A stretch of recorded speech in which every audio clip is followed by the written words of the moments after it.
We are here at N1 Garden Centre and I'm with Paul Holt, who pretty much runs the show here. Hey. You've been here for a while, and the garden centre's been here for a very long while. The garden centre had its birthday last year, 21st birthday. So we're in our 22nd year. Obviously we didn't get a chance to celebrate our birthday last year, so we've pushed it back to the end of this year, all being well.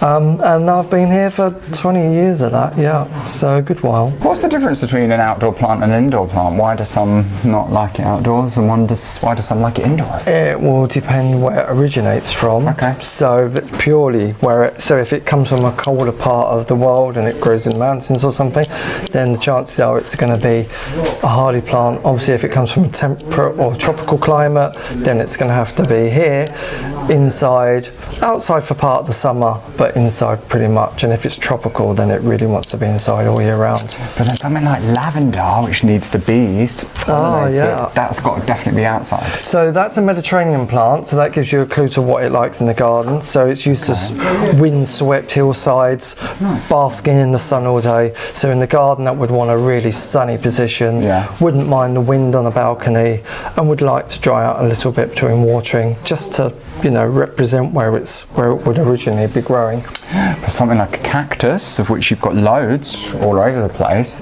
they're from the desert, but they grow pretty well in my flat in Upton Green.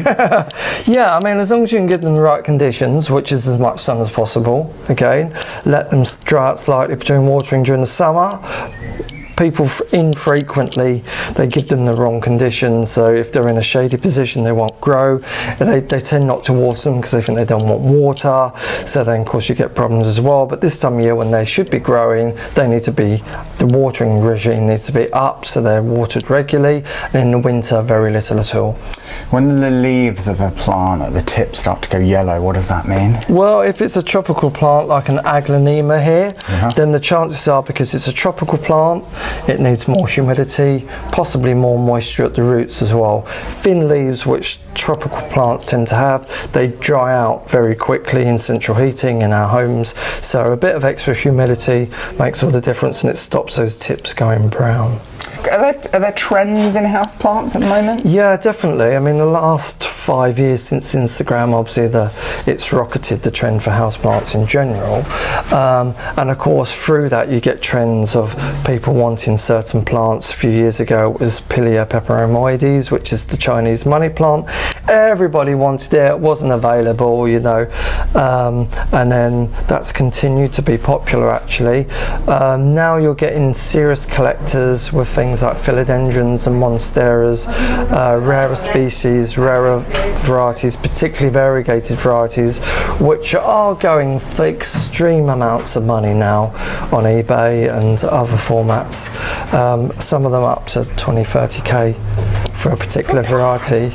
Yeah, it's gone berserk, to be honest. It's a bit bonkers because these plants were available in smaller quantities, and now there's such a demand, it's just pushed the price up beyond what any usual person will pay for a plant, to be honest. And N1 Garden Centre is an award-winning garden centre. We've won Garden Centre, Boutique Garden Centre, so under 2 million category. We've won that 4 times now. Yeah, and we haven't entered the competition for a couple of years because we've just been so busy with other stuff. But yeah, we're proud to have those awards. And this site here on Englefield Rd in de Beauvoir, it used to be like a button factory or something? Yeah, absolutely. So the old button factory is its nickname. Don't know how long it's been here, to be honest. It comes with its challenges because it is a very old building. The ceiling is painted with some type of paint that just flakes off every day. So, you know, we have to wipe our desk clean every morning when we come in because there's flakes of old paint.